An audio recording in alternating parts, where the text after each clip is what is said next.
Hey, everybody, welcome back to another episode of the Conscious Love Show. Shane Kohler here. Pleasure to be back with you today. Today is Tuesday, April 16th, and I want to tell you about something really exciting that is happening tomorrow, Wednesday, April 17th. Tomorrow evening, I am going to be hosting a workshop called Attachment, where we are going to do a deep dive into attachment styles. Now, what are attachment styles, you ask? Well, your attachment style begins very early on in your life, and it has a lot to do with not only who you're attracted to, but also the long-term quality of relationships that you can create. Most of us have an insecure attachment style, and of course, we want to work towards creating a more secure one. So in tomorrow's workshop, you're going to be able to learn about all the different types of insecure attachment styles. You're going to be able to learn about what type you have. You're going to be able to learn about what that means in terms of the kind of people you're going to be attracted to, and also the quality of relationships you're going to experience. And you're also going to learn how to move from wherever you are right now to a fully secure attachment style where you can have the deep, conscious love that you truly want to have. So I'm really excited to deliver this workshop. It is around one of my favorite topics. It's going to be tomorrow evening, Wednesday, April 17th at 7 p.m. Eastern Time. It's going to go for about 90 minutes. We will have a live Q&A discussion at the end.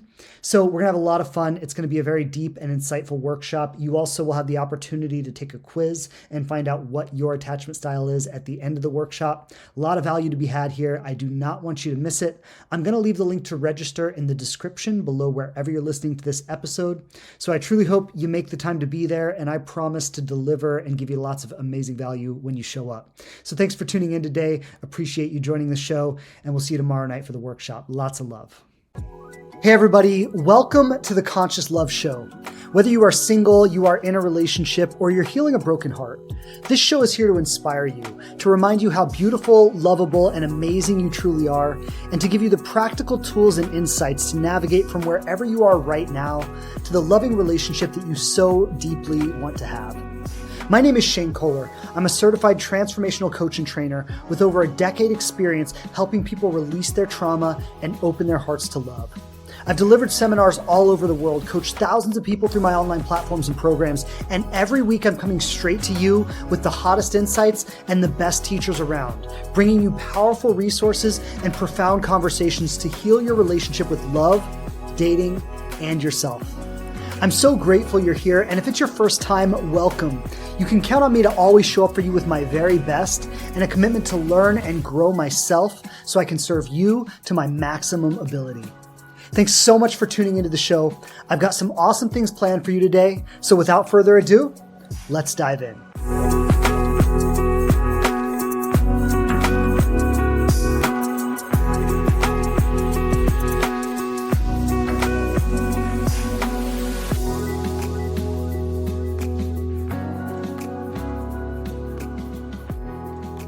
What's up, everybody? Welcome back to another episode of the Conscious Love Show. Shane Kohler here. Pleasure to be on with you today.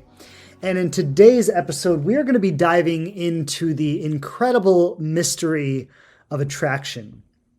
Really excited to jump into today's topic, and my intention is to be able to demystify this conversation for you a little bit because it is quite a big mystery. I know when it comes to attraction, we feel all kinds of things for all kinds of people. Sometimes we don't feel things for the people we want to, and the people we want to feel things don't feel the things we want them to feel for us, and it can be a big, crazy ride.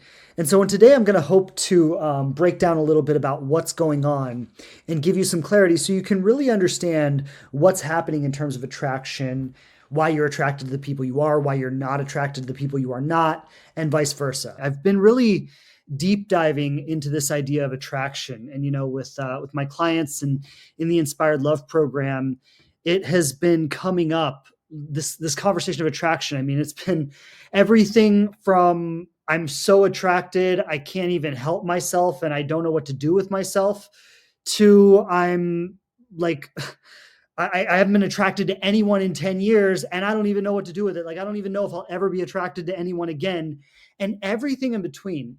And this conversation of attraction is such an interesting thing because I know for so many of us, it seems so mysterious.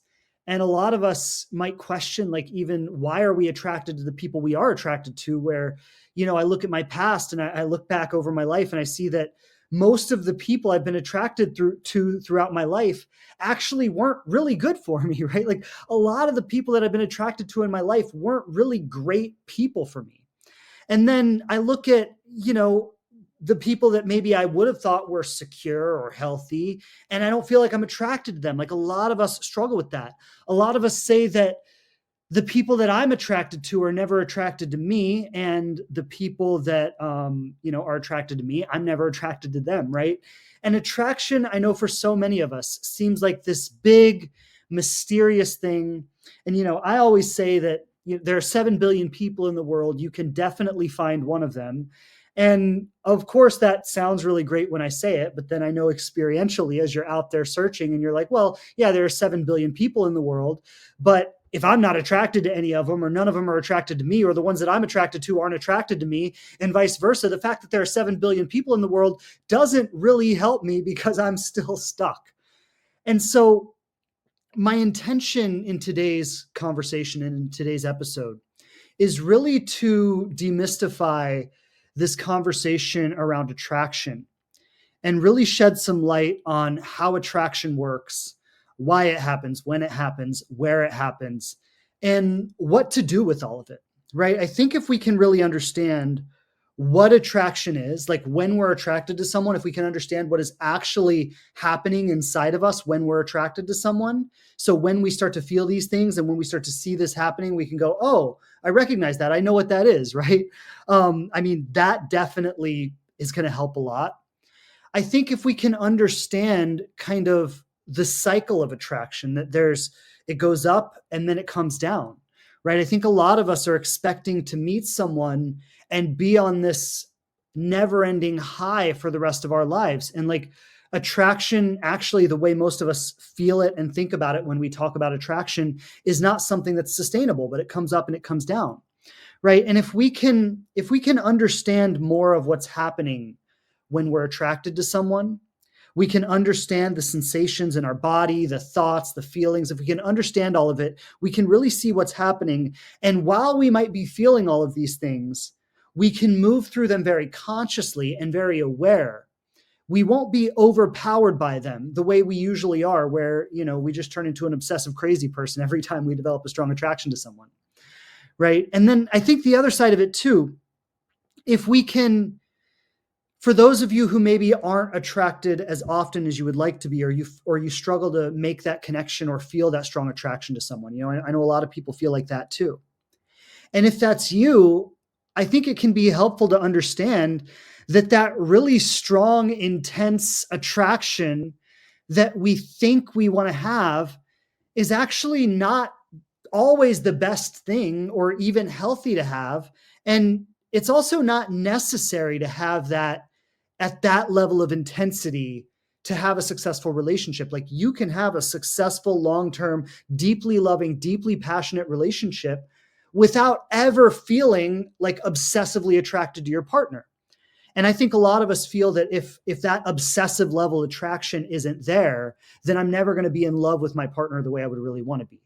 And so in today's conversation, I want to really break down all of this because it's so mysterious. And I've been deep diving on it. I've been doing a lot of research and reading articles and just really finding out what the science says and, running it past my own experience and looking at my experience with my clients just to really try to understand for myself, like what is happening around attraction with us. And in today's episode, I'm going to break down a lot of what I've learned and really, I think, shed some light on this that's made a lot of sense for me. And I think it's going to make a lot of sense for you too. So that being said, I want to start with the 3 categories of attraction. The 3 categories of attraction. And they are, I'll just name them. The first one is lust. The second one is what we'll call attraction. And the third one is attachment, right? So when we talk about attraction, like under the big umbrella, we're going to break it down under these 3 categories. First one being lust. Second one being actual, what we think about when we say attraction. And then the third one being attachment, which is more long-term. Now, each one of these categories is governed by a certain set of hormones. So each one of these categories, lust, attraction, and attachment, are all governed by a different set of hormones. And each one of these categories have a very different experience when you're experiencing them. And so often we think of it like it's all one thing, right? Like we should be strongly, securely attached to our partner. We should be deeply in love and attracted to them. And we should also be lusting after them. And we feel like if all three of these things aren't active with our partner all the time, something is wrong in the relationship. Well, so let me just start by clarifying that no, actually, these are three distinct categories that happen at three distinct times in three distinct situations, and they're not all meant to be active at the same time. I don't even know if that's possible.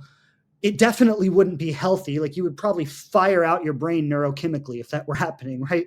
So it's actually not supposed to be that way. And I know I know for myself, like I remember when my wife and I started dating and, we had a very active sex life in the beginning. And then as we got more into our relationship, it's not that we stopped having sex, but it's that things changed, right? It wasn't every day. It was maybe once a week or a couple times a week, or sometimes we'd go a week without it, or, things changed, right? And I remember like for myself, just freaking out when that change happened, right? Like, oh, we don't constantly want each other all the time. Does that mean our relationship is dying? No, it actually didn't mean our relationship was dying. It meant it was growing. It meant it was evolving.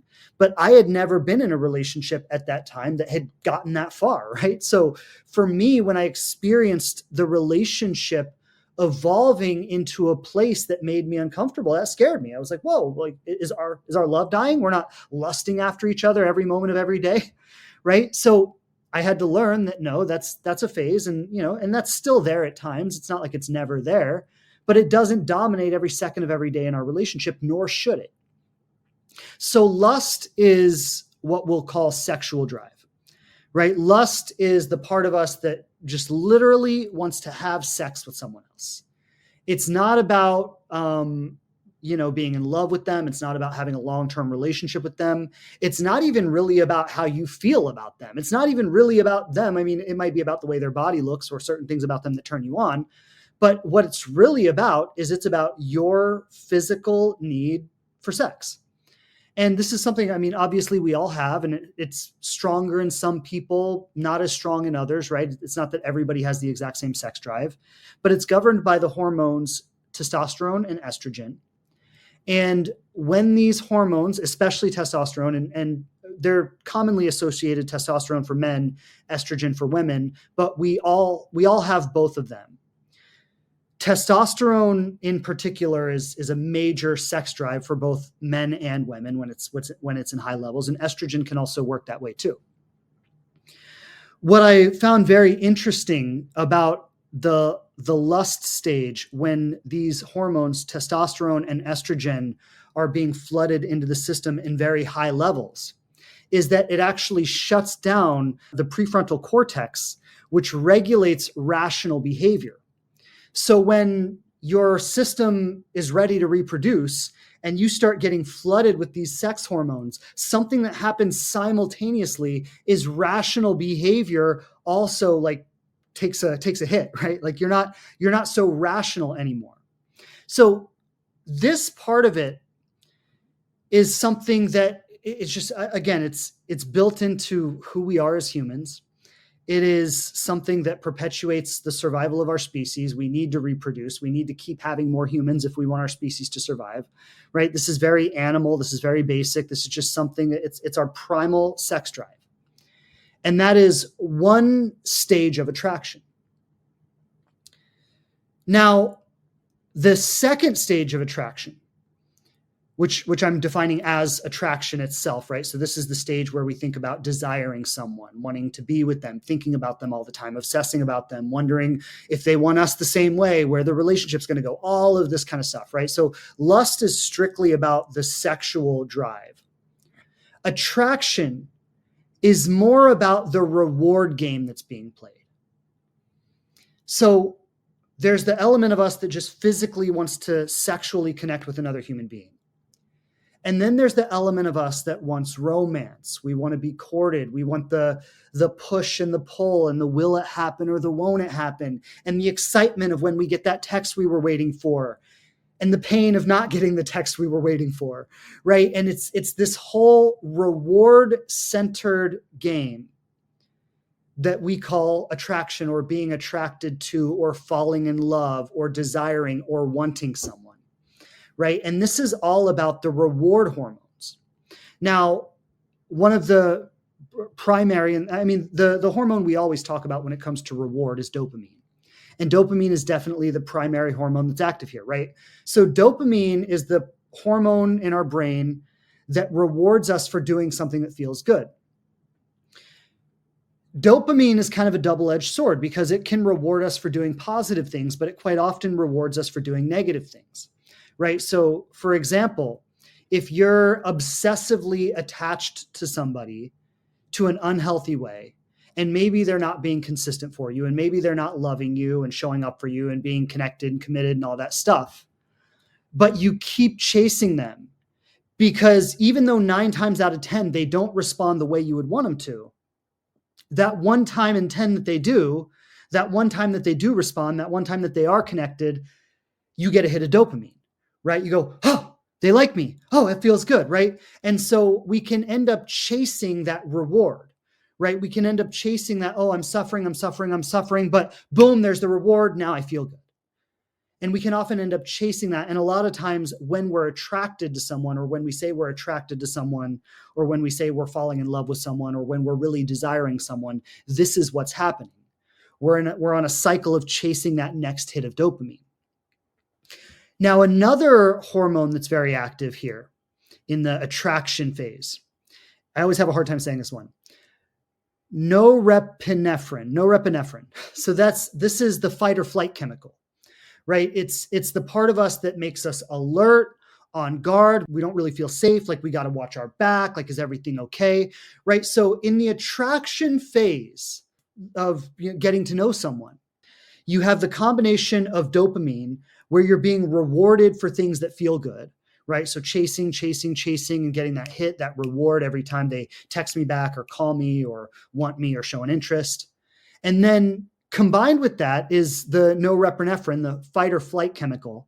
So you're on guard, alert, have anxiety. Is this going to work out? Is this going to be okay? Are they going to lose interest? Right? So it's this weird combination of reward mixed with anxiety that makes you feel stressed, but in an excited way, and makes you like hopeful and giddy and butterflies and all these kind of like slightly euphoric feelings, but they're not peaceful. They're mixed with an element of anxiety. And then to top it all off, and this is what I thought was like just really drove the point home for me, was in this attraction category, something else that happens is you experience a reduction in serotonin. Now, what is serotonin? Serotonin is the happiness neurotransmitter, right? Serotonin is the thing that makes us feel regulated. It puts our body at ease. It makes us feel comfortable. It makes us feel at peace. It makes us feel happy, right? Serotonin is like that neurochemical that is released. If you think about like a runner's high, that's based on serotonin. So for those of you who run or do a lot of physical exercise, like that really good feeling you get when you've just like worked out really hard and your body just feels relaxed and you're getting those endorphins, like that's what serotonin feels like. So serotonin makes you feel at ease, regulated, deeply at peace, comfortable in your own body. And when we're in this attraction category, there's actually a decrease in serotonin. So there's an increase in dopamine, our motivation, our reward drive. There's an increase in norepinephrine, this chemical that puts us on guard in fight or flight. And there's a decrease in the chemical that regulates our system. This is why when you're attracted to someone, you often feel like an incredible amount of anxiety, right? This is why when you're attracted to someone, it feels stressful. This is also why it's not healthy to be attracted to someone in this way for extended periods of time. I mean, you wouldn't want to feel this way about someone for years and years and years on end. Like I said, you would fry your brain. So it's just important to recognize that this is a certain experience that happens, but it's not meant to be sustained. You wouldn't want it to be sustained. It wouldn't even feel good if it were sustained. The only reason it feels good when you're having it is because it's like exciting, right? It's like a rush. It's like similar to when you ride a roller coaster, right? The roller coaster feels good because it's exciting, but you wouldn't want to be on a roller coaster, for every day of your life for the rest of your life, right? So it's the same kind of thing. One other thing I want to say about this, the attraction category here that we're talking about, is that people who suffer from obsessive compulsive disorder also have low serotonin. So I thought it was really interesting that what actually happens in our brains when we're highly attracted to someone is our brains start to look like the brain of someone who has obsessive compulsive disorder. So it's just, I say that just to put in perspective what's actually happening when you're in that experience. Now, the third category is what we're calling attachment.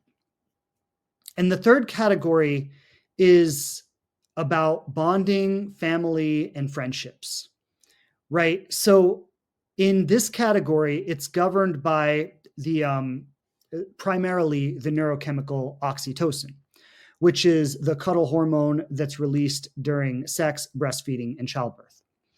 Now, I know those may seem like three vastly different things, right? Sex, breastfeeding, and childbirth. Well, the thing that all of those three have in common is that they're all linked to bonding, right? So this is the neurochemical that actually develops, that has you want to bond closely with someone.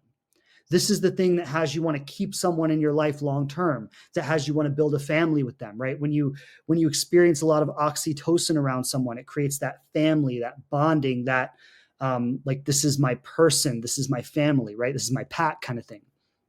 This third category is less about the rush of desiring someone, of the will it happen or won't it happen, of the do they like me, of the how do I get them to like me. It's not that reward centered game type experience. But what it actually is it's about having someone become your family. It's about deeply bonding with someone. I'm not necessarily going to say for life, but it could be for life. Right? It's about deeply bonding with someone on that level where it moves beyond being attracted to them. It moves beyond dating them. They become an integral part of your life. The way that you feel about someone in this attachment category is not the intense romance, like, oh my God, I'm so in love with you. But you feel more like best friends. There is a deep love there, right? It's not that there's not love there. It's not that you don't care deeply for the person. It's not that you don't want them around you every day. It's not that you don't want to get close and snuggle with them. I mean, oxytocin is the cuddle hormone, right? So it's not that those things aren't there. They're there. But the feeling is not this obsessive level of, oh my God, I need to be around you all the time. It's more of a comfortable, secure, again, those of you who have had a best friend in your life, it's the way you feel with your best friend, right? You're not trying to impress them. You're not worried that they're going to leave you. You're not, trying to do things to get their approval. Like, you feel comfortable. It's okay to be yourself. You feel secure in the relationship. You feel like they're never going to leave you. Like, you feel safe, right? Like, that's what a best friendship is like.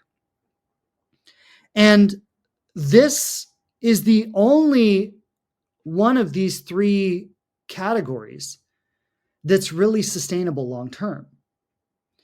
Right? Like, of these three categories, this is the only one that is really something that can be present, like, day in and day out throughout your life. And again, like, You wouldn't want to be lusting after your partner every moment of every day. You wouldn't want to be obsessively level attracted to your partner where you can't even think or focus or eat or sleep, every moment of every day. Like, you wouldn't want that. And so this attachment category is really about where things go long term. And what I find so interesting here is that whether you experience a strong amount of lust in the beginning, right, that strong sex drive for that person, whether you experience that strong, obsessive compulsive level of attraction for that person, whether or not you experience those two things in high levels. I mean, like, I'll just say, if you don't experience those things at all for the person, then you probably have zero compatibility with them and it's never going to happen. But if you experience those things to some degree, sometimes with the person, and maybe they're not at very, very high levels, but they're still there, you can still have the secure experience of attachment with someone, which is the only thing that really translates long term anyway. What's so interesting about this is that deep, like intense, heightened anxiety level of attraction that we're seeking with somebody really isn't necessary to have the kind of relationship we all want to have at the end of the day. Most of us feel that that level of attraction is a necessary precursor to get to the long-term secure attachment that we want to have. It's actually not. It's actually not. See, another way it could look, and like, I know couples that have evolved this way. Like, I'm not just making this up. Like, this has happened for real people and does happen for real people. But like, just another way this happens is sometimes there will be two best friends that are close for years and they know each other inside and out and they talk and they feel very safe and they feel very comfortable with each other and they've never been highly attracted to each other. But one day, for whatever reason, they just decide to explore the relationship romantically. And it just feels very natural and very safe and very comfortable. And they never obsess about each other. They never have the anxiety of, will it happen or won't it happen? Like, they never go through all of that, but they still end up being sexually attracted to each other. They have a deep love and respect and appreciation for each other. They have that deep bonding with each other. And they've, to some degree, while the attraction stuff I'm sure was still there to some degree in some way, they bypassed that entire series of hyper intense attraction by just developing a deep friendship and falling in love through that, rather than falling in love through an obsessive level attraction. And it's a different way of moving into a relationship, right?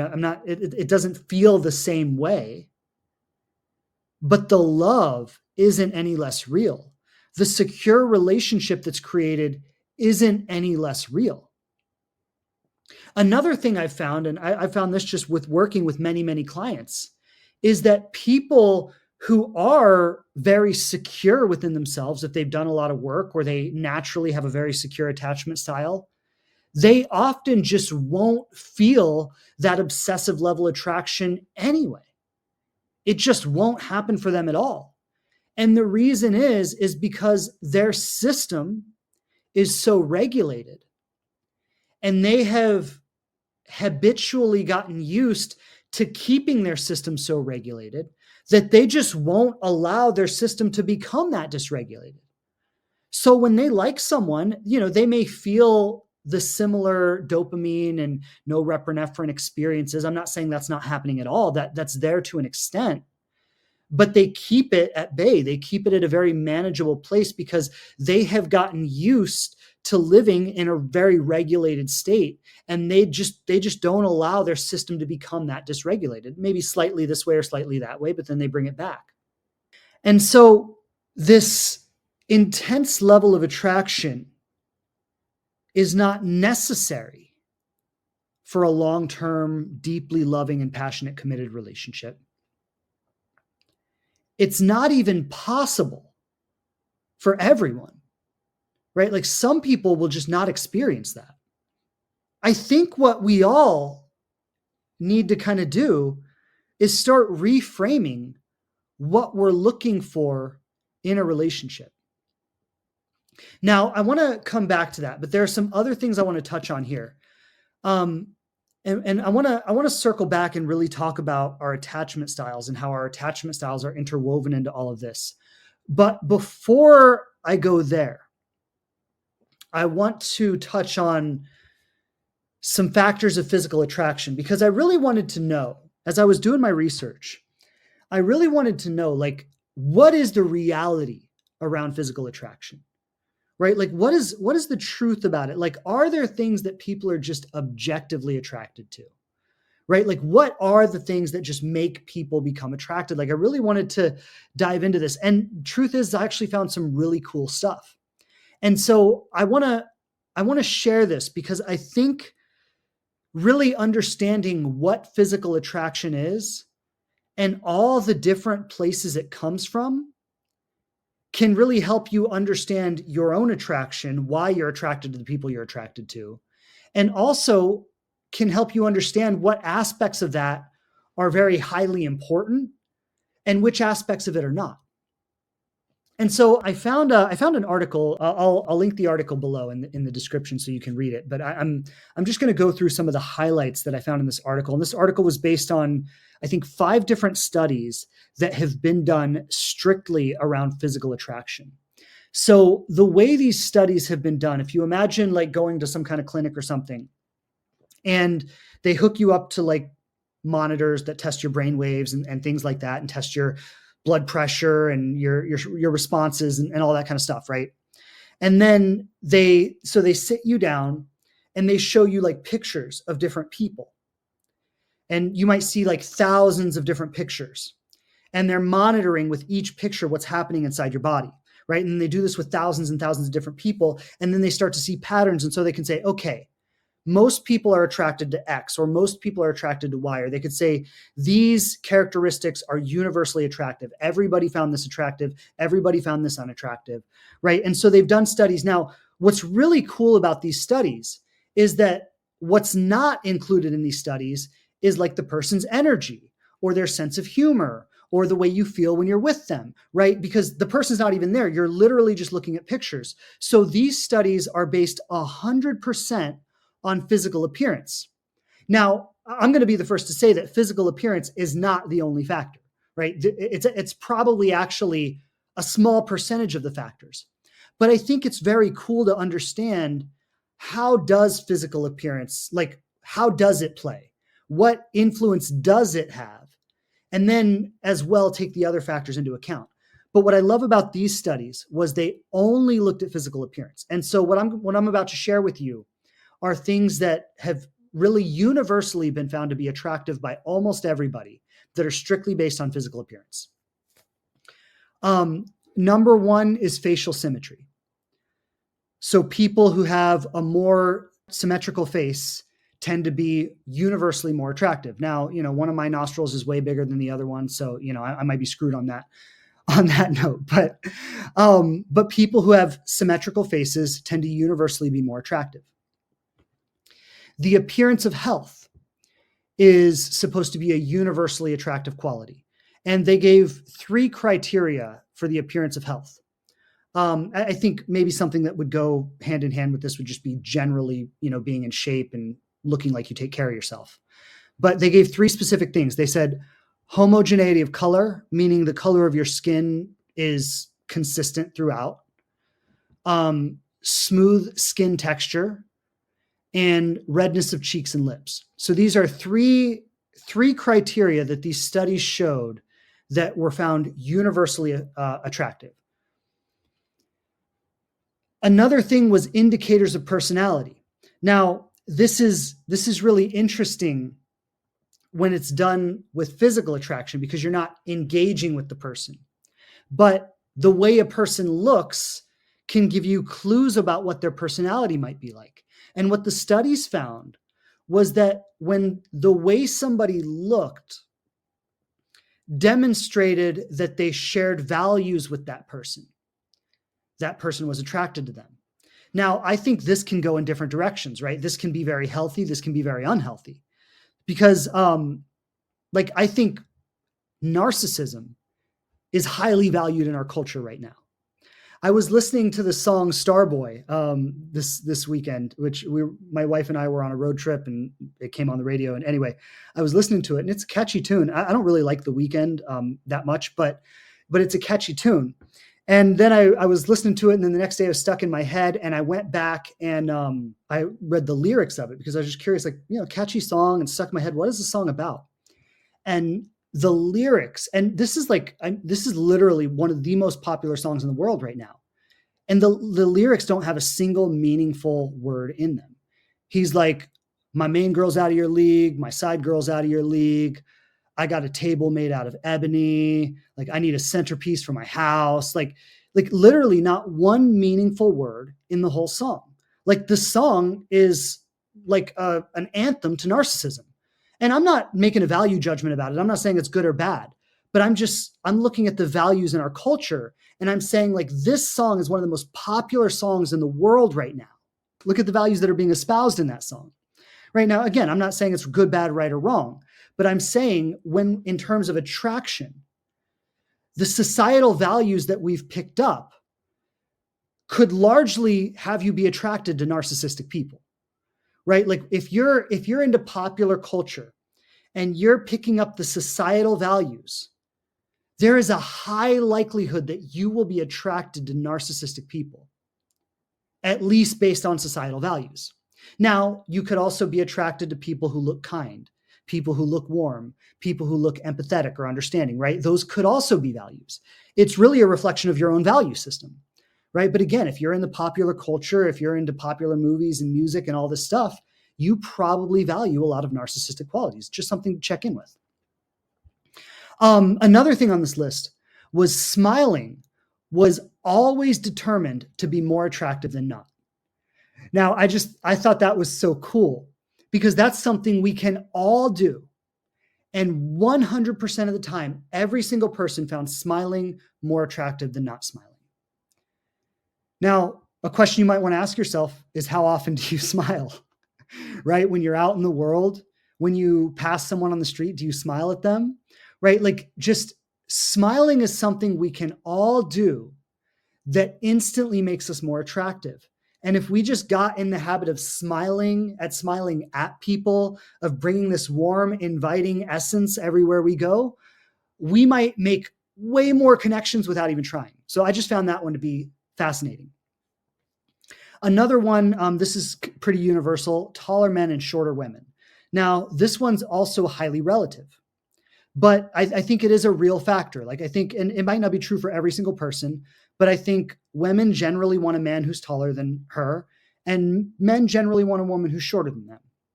Now, again, this is highly relative because if you're a 6'5" man, you could date a 6 foot tall woman. She still might be taller than a lot of men out there, but she's shorter than you, right? Vice versa. It could work all the different ways. I'll just say from my own experience, this isn't a deal breaker for people who are conscious, because my wife and I are the same height. Actually, my wife is like a half inch taller than me or something. So it's a factor in terms of attractiveness. And something my wife shared with me was, when we met, like, she liked me, she was attracted to me, she liked our relationships. One of the things she struggled with was my height. And, she had to come to terms with it. And I respect that. Like, that was her process. But it's a reality, right? And it's a reality in the world. It was a reality for us. But I want to also say that we're conscious people. We saw enough value in this relationship to not let that be an obstacle. So while it was a factor, it was not a deal breaker. Men tend to like more soft feminine features. This is really interesting. Men tend to like more soft feminine features. So more in terms of the face, more round features instead of more like hard lines on the face, like, hard cheekbones or jaw lines or forehead, more soft features. And women, this is what I found really interesting. Women tended to like more masculine features during the time of ovulation in their cycle. But during other parts of their cycle, they tended to be attracted to more feminine features. I found this really interesting in particular because I've had a lot of clients who have been in like really secure relationships with like really good men. And, this is always the common complaint. Like, he's a great guy. He's so consistent and stable and loving and supportive, but he just doesn't excite me. He just doesn't, he doesn't turn me on. There's not like that hot, intense attraction. Right. And I found it really interesting in this regard that, but what I was going to say is, but these same women will say at times, I am highly, highly attracted to him, right? At times I'm highly, highly attracted to him. And at other times I'm not. And so it's kind of like, why am I attracted to him sometimes and not other times? Well, it's really interesting, right? Like during the ovulation period of her cycle, she might be more attracted to like that strong, dominant, masculine man. But during other periods of her cycle, she might be more attracted to a guy who's a little more feminine, who's a little more compassionate, empathetic, a better partner, a better parent, right? So it's just interesting how, and this is all based on hormones too, right? So if we go back to the conversation earlier, we could say that maybe during, the ovulation phase of her cycle, more of the estrogen is active, but during the other phases of her cycle, maybe more of the oxytocin is active, right? So this is all hormonal. But something that I think is really, really great in that is it just is another reason to not give so much importance to that intense level of attraction, because it's changing all the time anyway, right? So I found that really interesting about the features. Now, when someone perceives that someone is either in a relationship or they have a lot of interest, we tend to be more attracted to that person. And in the studies, what they did, they would label certain people as married or partnered or unmarried, right? So when you're in the study and you're looking at, these pictures coming across your face and you're looking at all the different ones, some of them say the person's married, some of them say the person's unmarried. And they noticed that as a whole, people tended to be more attractive to people who were married or partnered than people who weren't. Now, something I thought about when I read that was that I recently saw a video, and the woman in the video was talking about how a lot of women go for men that they perceive have a lot of options, and how like a good, secure, faithful man is not necessarily going to seem like he has a lot of options because he's interested in you, right? So it's not that he doesn't have options, but it's that he likes you, he's into you, he wants you to like him, he wants to show you that he's committed, he doesn't want you to think he's fucking around. So he's not entertaining all of his options, he's focused on you. And what the woman in this video was saying, and I'm not saying this is true for everyone across the board, but it's just an interesting consideration, is that we often see someone who looks like they have a lot of interest and become attracted to that person without realizing the reason they look like they have a lot of interest is because they're entertaining all of their interest. Whereas the person who might be committed and dedicated might have just as much interest, but they're not entertaining their interest because they're focused on you. They therefore look less attractive to you, where the person who is entertaining all of their interest and wouldn't be committed then looks more attractive. So I just found that to be a very interesting consideration. People also find someone alluring if they consider their ex-partner to be attractive. That's something that came up in these studies. I'm not exactly sure how they found that, but it's something that was reported in these studies. Most people have been shown to be attracted to people who look like their parents did when they were born. I found that to be a very interesting one. So most people have been shown to be attracted to people who look like their parents did at the time they were born. Now, all that being said, I think if we just look at the factors of physical attraction and what really goes into all of this, right? And everything from facial symmetry to the appearance of health, to smiling more often, to perceiving that the person has lots of interest, to perceiving that they share your values, to them being married or not, like they're to them looking the way your parents did when you were born, right? Like there are so many factors, and some of it is influenced by our individual upbringing, our cultural upbringing, our parenting, our personal experiences. Some of it is universal for everybody, but there's so much happening here, and there's so much nuance. And then if we even add to it is that human beings are always evolving, right? Like we're always evolving. So what you found attractive when you were 13 maybe or maybe wasn't the same thing you found attractive when you were 18, maybe wasn't the same thing you found attractive at 25, maybe wasn't the same thing you found attractive at 30, right? Like it's always changing, it's always evolving. So even if you meet someone and you think, oh my God, they're the cat's meows right now, that doesn't mean you're going to feel that way about them 10 years from now. And so I think when it comes to physical attraction, what we want to do is recognize that a lot of us have been chasing a certain experience very much the same way an addict chases a drug. We've been living under the illusion that we're seeking love or we're seeking a relationship. But if you look at your behavior, you could probably poke holes in that theory, because there have probably been opportunities when you had a shot at a really secure relationship and you walked away from it. And there have been opportunities where you have chased down people time and time again that have never offered you the opportunity for a secure relationship.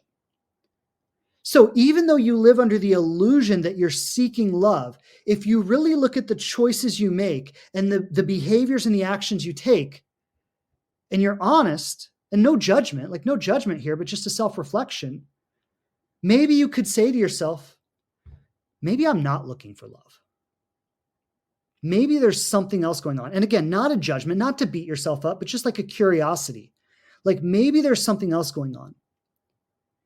And if you explored this, you might realize that you've been chasing a certain experience, as I said earlier, the same way that an addict chases a drug.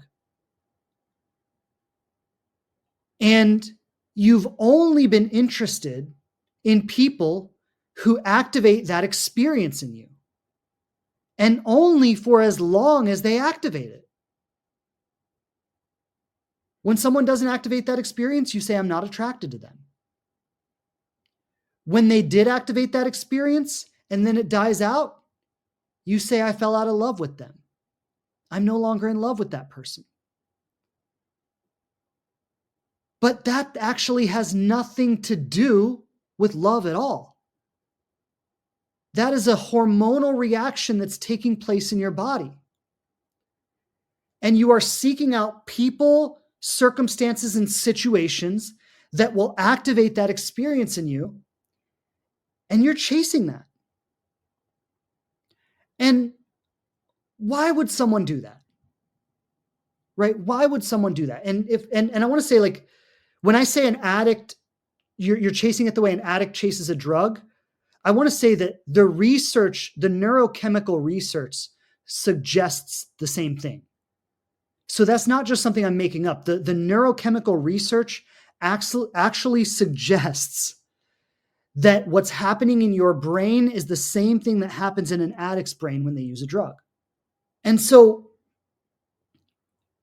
in order to understand why we might do this, let's look at why an addict uses a drug. And I'm someone with a history of drug addiction, so I can actually speak about this both from clinical expertise, as I've been somebody who worked in therapy and addiction, and I can also speak about this from personal experience. And I've also been a love addict, so there you go. The reason an addict chases an addiction, very simply put, is to run away from an emptiness they feel inside. The recent science on nervous system regulation might put it a little differently. So the way I just said it is the way I've always heard it described spiritually. The recent science on nervous system regulation would say that the nervous system has been wired into a dysregulated state. And so this person has a chronic feeling of uneasiness and discomfort in their body that the drug or the substance they're using helps to soothe. And so maybe their whole life they've lived with this chronic anxiety or stress wiring in their nervous system. And then at a certain age, maybe 13 or 15 or 20 years old, they try a drug. And for the first time in their life, they feel, oh my God, I don't feel the way I've always felt. And it feels amazing. And so they start chasing that substance because it's the only thing that has ever made them feel okay in their whole life. Well, a lot of us have done the exact same thing with love, right? We've had a dysregulated state for whatever reason, for our upbringing, for, different reasons. And then we fall in love with someone or we get attracted to someone. And for the first time in our life, we feel a way that we've never felt before. And we think, oh my God, love is the answer. The same way the addict thinks, oh my God, the drug is the answer. We don't realize that what we're feeling isn't actually love. It's a hormonal reaction in our body. We just think it's the answer. And so we start chasing it the same way the addict starts chasing that substance. And if we never wake up and become aware that the thing we're chasing is not actually love, if we live under the illusion that that is love, then we'll do exactly what I said earlier. We'll never become attracted to anyone we don't feel that with. We'll walk away from anyone as soon as we stop feeling that with them. And we will never have a secure, loving relationship.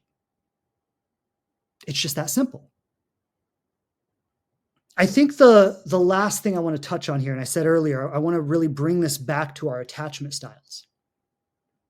Because I think our attachment styles are really the best way that I've seen this conversation broken down in terms of why we're attracted to the people we're attracted to, and in terms of how to develop a healthier attraction.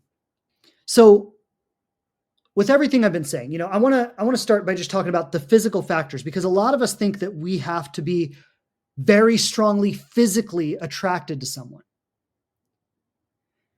And when I say physically, I'm not even necessarily talking about how you feel. I'm talking about the way they look. We think we have to really, really like the way they look. We don't realize that when you love someone, when you care deeply about someone, when you share a deeply attachment to someone, you will adapt to the way they look. My wife went through cancer treatment. She lost her hair. I adapted to the way she looked because I loved her and I was committed to our relationship and I was deeply attached. So I adapted to the way she looked. The thing about, like I said about the height, yes, my wife was concerned about my height when we first met because she's a half inch taller than me, right? So she was like, well, I always thought that when I met someone, I would be able to wear my heels and they would still be taller than me. And I'm like, well, sorry, that's not me. And she was able to adapt to the way I look because she loved me and she saw enough value in our relationship, right? So she was able to adapt to the way I look. So those physical, the literal physical factors are not as important as we think they are, right? When you get to know someone and you respect them and you appreciate them and you care about them, you can overlook physical factors. And actually, let me say this, at some point, you will have to overlook physical factors because even if your person is a perfect dime when you meet them, they're going to age, their skin's going to get wrinkly, they're going to gain weight, they're maybe going to have illness, right? Things are going to happen. They're going to go through changes in the way they dress and the way they present themselves. You're going to have to change it over time. So that's the first thing, is when you love and care and are attached to someone, you can adapt to how they look. But now I think the conversation around attachment styles is a little bit deeper because now we're talking about how we feel. And you might say, okay, Shane, I can get on board with adapting to how someone looks. But if I don't feel anything for them, how am I supposed to be attracted to them? And I get that. And so this is where I think the attachment style conversation is so pertinent because, and I'm not going to do a whole discussion on attachment styles right now because I'm actually going to do a workshop on attachment styles so you can come to that. But I don't want to break them all down and discuss them all right now, but I just want to generally talk about how they're related to attraction. And then in the workshop, we can go into it in detail and I can really talk about all the nuances of it. But if you have an insecure attachment style, which means you would be leaning on the anxious side of the spectrum, the avoidant side of the spectrum, or you would be disorganized, which means you're kind of vacillating from one side of the spectrum to the other. And these are grossly simplistic terms right now. If you have any one of those styles, which are all insecure attachment styles, you are going to be addicted the way I've been talking about. It comes with the territory of insecurity, right? The anxious person or the avoidant person is addicted to the game. They love the romance. They love the will it happen or won't it happen. They love the power plays. They love all the feelings and the control and the not control, all of it. They love all of it. It perfectly plays into their attachment style, right? Like based on those insecure attachment styles, that is what you want. Now I know, like, especially avoidant people are a little more clear about it. Avoidant people are like, I'm not so sure I want a relationship, but anxious people actually think they do, right? Anxious people think they want a relationship. And you've got to understand, because you might ask yourself, how could I think I want a relationship, but not actually want one and actually just want to stay in the cycle of addiction? Well, you've got to understand thinking you want a relationship is part of the cycle. It's part of the game. You can't feel the way you want to feel or have the experiences you want to have without also thinking that you want a relationship. If you didn't think you want a relationship, that experience wouldn't be that experience. But you're seeking that experience itself rather than a long-term, consistent, stable commitment. And as long as you're operating with an insecure style, you are always going to be more attracted to the game than the long-term love. Now, underneath this, we all want love, right? So you can think of the game as kind of being something that's happening up here, like in our mind as a distraction. But underneath it, we really do want to be loved. Like we really do. And that doesn't matter if you're anxious or avoidant. We really do want that. But as long as we're operating in the insecure styles, we're going to step towards it and then away from it, towards it and then away from it. And what's really funny is anxious people, when they meet a secure partner, suddenly become avoidant. And some of you, if you've noticed having an anxious attachment style through your life, you might have noticed this in yourself, where you've been anxious your whole life, desperately chasing people. All of a sudden you meet a secure person and you suddenly become avoidant. And that should be your clue right there, that you wanted the game more than you wanted a secure relationship. Right? Because you're like, whoa, you're telling me the game's ending? Hold on, I'm not ready for the game to end. Can we start playing again? Right? Like that's what happens. And so two things I want to touch on. I want to touch on why we develop an insecure attachment style and how we create a secure one, because those are really the two questions we need to answer to create the kind of secure love we want to have. So number one, how do we develop an insecure attachment style? It generally has to do with love not being safe when we're young. And I think this can happen a lot of ways. I think it can happen by your parents loving you a lot, but being inconsistent with you. It can happen by you not getting a lot of warmth or attention or affection at all. It can happen by having a very traumatic or unstable or inconsistent environment.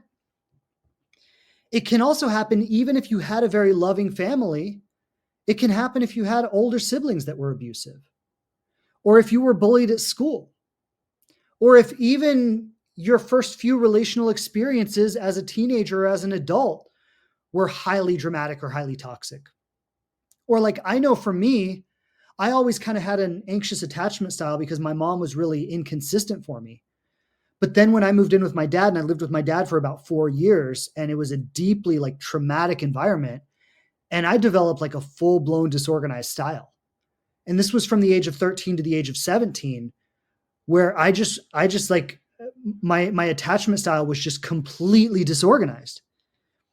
It was all over the place because I went through a lot of trauma with my dad, and I went through a devastating breakup, and I became addicted to drugs, and all these things together just completely like just warped my attachment style.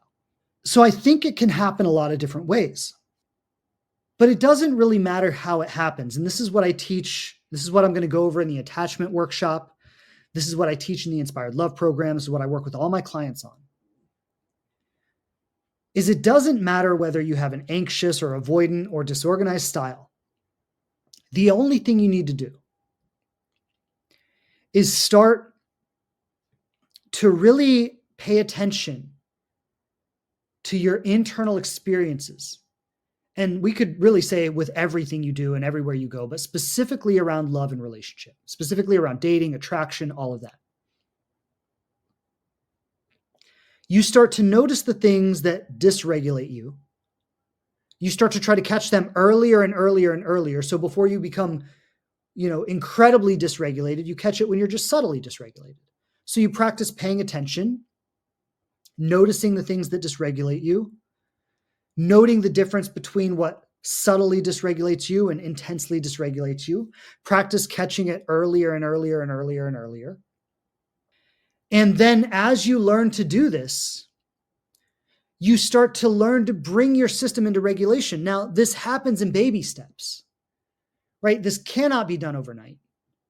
This happens in baby steps. It happens by you working with every single real, alive experience that you have one at a time.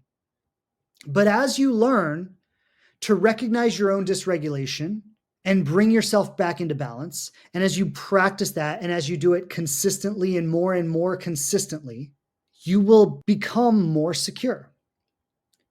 And I've said this before, and I actually did a whole episode on attachment styles, so you can feel free to listen to that. But as you become more secure, it's not that you go from anxious to secure or avoidant to secure, but it's like you move along a spectrum, right? So it's like maybe you were 20% secure, 80% anxious. And then through time and practice, you become 30-70. And then through time and practice, you become 40-60. Through time and practice and so on. And even today, I've done a lot of work on myself. I still do a lot of work on myself.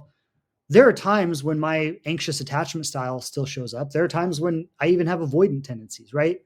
So it's not about being completely secure, but it's about being able to regulate your experiences enough that when your anxiety or your avoidance or your disorganization wants to pull you out of secure love, you can recognize what's happening and you can bring yourself back. Right? When you're dating that person and you're like, they're a really great person. And on some level, I'm very attracted to them and I respect them and I think they're awesome and I really enjoy spending time with them, but I don't feel that heat that I'm looking for. You can notice what's happening and you could say, well, you know what? Maybe I could just lean into everything I love about them and just relax into that and get really comfortable being around this person and see if that heat can show up in a different way. Maybe it's not the same heat that I felt when I saw a person from across the room and I'm like, oh, I need them. But maybe I can feel that heat here in a different way. And this is what you might not realize that might really blow your mind when you experience it, is even though it was slower and less intense on the front end and in the build, how you end up feeling about the person long-term might be more fulfilling than anything you ever even imagined.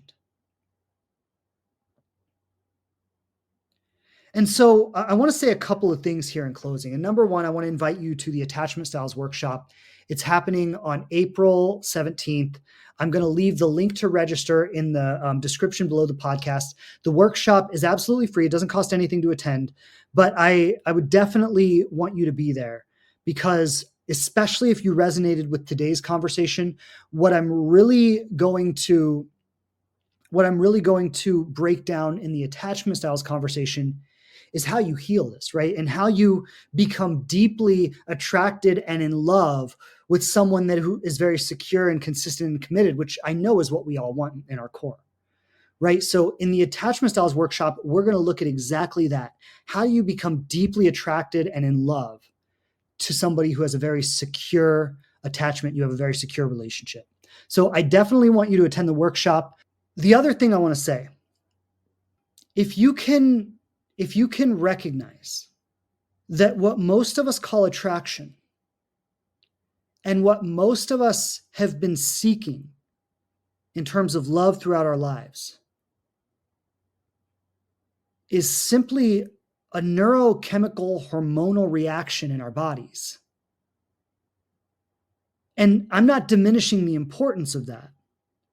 But I think what makes it most important is to note that as good as it is, it doesn't last. If you can recognize that it is a bodily reaction that comes and goes and is temporary and is not the essence of what a long-term relationship is based on, I think what is naturally going to happen for you is you're going to start to recognize that experience as an uncomfortable one, as a dysregulating one, as one that actually takes your peace away rather than enhances it. And when you feel that happening, it's not that you might not enjoy it at times or get excited. I mean, it does feel good at times. Riding a roller coaster feels good. I love roller coasters, right? So it's not that it's bad or it doesn't feel good. But you might be able to ride that experience the way you might ride a roller coaster without wanting to feel it all the time or without needing to feel it all the time. And you might also start to feel inside of you a sense of it's nice to feel this way, but I really just want to get back into balance, right? I really just want to get back into feeling at ease and secure inside myself. And I would like to know how I feel about this relationship once I'm not this intensely attracted to them, right? I would like to know if I still like them as a person as much as I do now when I'm not having this hormonal reaction to them. And so I think what love and relationship is can start to take on a deeper meaning. And your vision of what you want to experience from love can get bigger and deeper and honestly more realistic. And all of this is going to lead you to having more healthy, loving, secure relationships. So thank you for being with me today. Lots of love to all of you. I appreciate you being here. And I'll see you back here next Tuesday on the next episode of the Conscious Love Show. Lots of love and many blessings. Take care, everybody. Have a fabulous week. Bye-bye. Thanks again for checking out the show. Please subscribe on whatever platform you listen to podcasts on the most. And I would love it so much if you'd leave a review and tell people what you think of us. Don't forget to follow us on Instagram @TheLivingRelationship to connect more closely. And I'm grateful to be supporting you on your journey to love.